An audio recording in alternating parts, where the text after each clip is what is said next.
చంద్రబాబు అప్పుడే అధికారంలోకి వచ్చినట్లు భావిస్తున్నారని వైసీపీ నేత సజ్జల రామకృష్ణారెడ్డి విమర్శించారు. ఈసీ వైఫల్యం వల్లే రాష్ట్రంలో హింసాత్మక ఘటనలు జరిగాయని ఆరోపించారు. ఈ 5 ఏళ్ల పాటు ఎవరినైతే ఏ వర్గాలనైతే కాసుకున్నారో, ఏ వర్గాల దీన్ని అభ్యున్నతికి పాటుపడుతూ వచ్చారో, రాష్ట్ర అభివృద్ధితో పాటు వాళ్ళు ఎంత ఉత్సాహంతో పోలింగ్లో పార్టిసిపేట్ చేశారు. అందులో ముఖ్యంగా మహిళలు పోలింగ్ పర్సెంటేజ్ ఇవన్నీ చూసిన తర్వాత ఎవరు అంచనాలు వాళ్ళు వేసుకోవచ్చు. మాకైతే ఖాయంగా కనపడుతోంది, గవర్నమెంట్ వస్తుంది, చాలా బాగా వస్తుంది. మొన్నటికి అంత కూడా జరిగింది, మిగిలిన చోట్ల జరిగిన చోట్ల కూడా పోలింగ్ పర్సెంటేజ్ పెరిగాయి. ఓటింగ్ జరిగే శాతాన్ని బట్టి చూసి యాంటీ ఇన్కంబెన్సీ అనుకుందామంటే మీరు గమనించిన జగన్మోహన్ రెడ్డి గారి మీద అంత వ్యతిరేకత పెంచుకుని ఈ వర్గాలు ఏ వర్గాల కోసం అయితే నిలబడినాడు వాళ్ళు రావడానికి అంత ఇది రీజన్ కనపడత లేదు. వీళ్ళందరూ చంద్రబాబు నాయుడు కానీ ఆయన పార్టీ కానీ పెట్టిన సూపర్ 6 అనే ఇది కానీ, లేదా ఆయన అర్జెంటుగా తెచ్చుకోవాలని వాళ్ళ కోరుకుందా అని చూద్దామంటే అంతా అటువైపు కనపడలేదు. ఎందుకంటే చంద్రబాబు నాయుడికే తన అజెండా మీద నమ్మకం లేదు.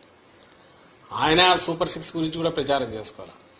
ఆయన ఎంతసేపు ఉన్నా జగన్మోహన్ రెడ్డి గారి మీద వ్యక్తిగతంగా దాడులో, లేదా వివేకానంద రెడ్డి హత్యను, ఇంకా గొడ్డలు అనడము, ఇంకోటి కుటుంబం దీన్ని వాళ్ళకి సంబంధించిన కుటుంబ సమస్యలు తీసుకొచ్చి పెట్టడము, లేదు లాస్ట్లో ల్యాండ్ టైటిలింగ్ యాక్ట్ అని ఇంకోటి తీసుకొచ్చి ఒక అర్థం లేని ఇది దేన్నైతే వాళ్ళు ఆ రోజు సపోర్ట్ చేశారు, దేన్నైతే ఈరోజు ఐ థింక్ నీతి ఆయోగ్ వాళ్ళ దాంట్లో కూడా ఉంది, దాన్ని ఒక ఇష్యూ కింద చేసి ఆయన ఇచ్చిన హామీలే గట్టిగా చెప్పుకోలేని వచ్చాడు.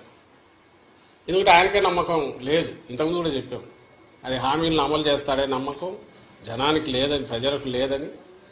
అది ఆయనకు అవగాహన ఉంది కాబట్టి అది వదిలేసి కేవలం వైఎస్ఆర్ కాంగ్రెస్ పార్టీని, లేదా వైఎస్ఆర్ కాంగ్రెస్ పార్టీ నాయకులను, అందరికంటే ముఖ్యంగా జగన్మోహన్ రెడ్డి గారిని వ్యక్తిగతంగా దూషిస్తూ మొత్తం వాళ్ళ క్యాంపెయిన్ అంతా దాంట్లో నడిచింది. సో ఆ నేపథ్యంలో ప్రజలు ఆయన ఇచ్చిన హామీల మీద నమ్ముకొని వచ్చింటున్నారనడానికి అది కనపడట్లా. ఉంటే ఆయనే చెప్పేవాడు దాని గురించి, వాళ్ళు దాని గురించి మాట్లాడేవాళ్ళు. వేరే మా నాయకుడు ఆయన మొత్తం ఒకే థీమ్ మీద మీరు గమనిస్తే ఈ 5 ఏళ్ల పాటు తాను రాష్ట్ర అభివృద్ధికి సంక్షేమం ద్వారా, లేదా మొత్తం డీసెంట్రలైజేషన్ ఆఫ్ పరిపాలన, సుపరిపాలన అందించడం ద్వారా తాను ఏం చేశాడో ఇవే చెప్పాడు. ఇవి కంటిన్యూ కావాలా అనుకుంటే నన్ను దీవించండి అని అడిగాడు. ఈ థీమ్ బలంగా కంటిన్యూస్ జనంలోకి వెళ్తూ వచ్చింది. మేము ఎప్పుడు చెప్తుండేవాళ్ళం కదా, 87% లబ్ధిదారులు ఏదో ఒక రూపంలో బెనిఫిట్ పొందిన వాళ్ళందరూ అవును ఇది నిజం అనుకున్నారు. కరెక్టే కదా, ఇది కంటిన్యూ అయితే మా బతుకుల్లో ఇంకా మెరుగైన మెలుపు వస్తుంది, మేలు మలుపు వస్తుంది, ఇంకా వెలుగు పెరుగుతుంది, కుటుంబం అభివృద్ధి జరుగుతుంది అని వాళ్ళు నమ్మారు. ఏదైతే హోప్ పెట్టుకున్నామో వాళ్ళు ఓన్ చేసుకున్నారు ఈరోజు. అది కనపడుతుంది. అంటే మా దాంట్లో ఇది క్రిస్టల్ క్లియర్గా ఒక వ్యాలిడ్ రీజన్ కనపడుతుంది. నాకు టీడీపీ వైపు నుంచి ఒక్క రీజన్ చెప్పండి, మేము మీడియానే అడుగుతున్నాం. ఇదిగో ఈ రీజన్ వల్ల వీళ్ళకి వచ్చి ఉండొచ్చు కదా అని అనుకోవడానికి ఒక్కటి చెప్పండి.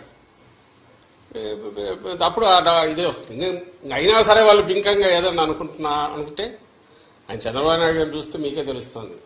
ఆయన ఈ మధ్య మామూలుగా అయితే ఆయన బయటికి రాగానే, ఎన్నికలు రాగానే 2000 చూపించి విక్టరీ సింబల్ ఏదో చూపించాల్సిన ఆయన అది చేయట్లా. ఆయనకు డౌట్ వాళ్ళకు తెలుస్తోంది. It is well return on the wall. రేపు June 4th దీంట్లో కౌంటింగ్లో రాబోతోంది. అది దానికి సరైన కారణం ఉంది.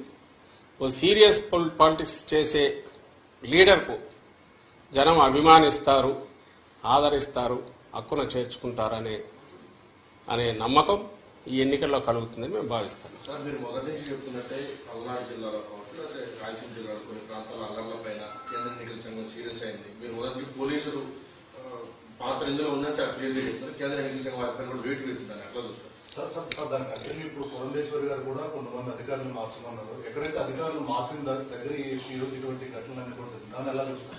ఇప్పుడు మీరే గమనిస్తే ఈరోజు చూశాను, నాకు ఈనాడు బ్యానర్ హెడ్ ఐ థింక్ సరిగ్గా లాస్ట్ మంత్ ఎప్పుడైతే అందరినీ బదిలీ చేసినప్పుడు, లేదా వాళ్ళ మీద యాక్షన్ తీసుకోవాలని చేసి బదిలీ చేసి మార్చినప్పుడు ఎస్పీలు కానీ కలెక్టర్లను కానీ ఈడ్చి పారేసిన ఈసీ అని ఒక పెద్ద బ్యానర్ హెడ్డింగ్ పెట్టి వేశారు. ఆ రోజు నుంచి చెప్తున్నాం, ఈ పురంధేశ్వరం ఇంగోరు మాకు ఇదిగో ఈ కంప్లైంట్లు ఉన్నాయని అపోజిషన్ రాయడంలో తప్పేం లేదు. కానీ ఎవరిని పెట్టాలని కూడా వాళ్ళే సజెస్ట్ చేశారు. ఎప్పుడైతే కూటమి ఫామ్ అయిందో అప్పుడే చంద్రబాబు నాయుడు గారికి ఫ్రీ హ్యాండ్ ఇచ్చినారేమో అని అనిపిస్తుంది పై నుంచి. ఆ మేరకు కొంచెం ఒత్తిళ్లు పనిచేసాయనడానికి బలమైన ఇది ఆ రోజు హడావుడిగా అంతమందిని మార్చినప్పుడు చెప్తున్నాం పట్టులేని వాళ్ళు వస్తే కష్టమని. ఆఖరకు పోలింగ్ తర్వాత జరిగిన హింస చూస్తే అది ఎంత కరెక్ట్ అనేది అర్థమవుతుంది. ఈరోజు మళ్ళీ వాళ్ళు అదే పెడుతున్నారు. పాయింట్ వచ్చి ఎక్కడైతే అధికారులు వాళ్ళు కదిలించి రకరకాల కారణాలు చూపి చేయించుకున్నారో అక్కడే ఇవి జరగడం అంటే వాళ్ళు పెడితే మరి వీళ్ళు ఏజెంట్ల కింద పనిచేస్తారు కదా అని అనుకుంటే ఈ మాత్రం ఇది కూడా జరిగేది కాదు ప్రికాషన్ తీసుకుంటే. కానీ అట్లీస్ట్ ఇప్పటికైనా మేలు. ఇప్పుడు రియలైజ్ కావాల్సింది కానీ ప్రజలు కూడా గమనించాల్సింది ఏంటంటే ఆ రోజు అధికారులు తప్పించి ఎవరైతే తెచ్చుకున్నారో వీళ్ళుండగా జరగడం అంటే అది ఈసీ ఫెయిల్యూరు ప్లస్ టీడీపీ కుట్రపూరితంగా చేసింది అని రెండైతే అవగాహన అర్థమవుతుంది కదా. ఈ నేపథ్యంలో మళ్ళీ వేటు అని చెప్పి ఈరోజు వాళ్ళు చేసేసి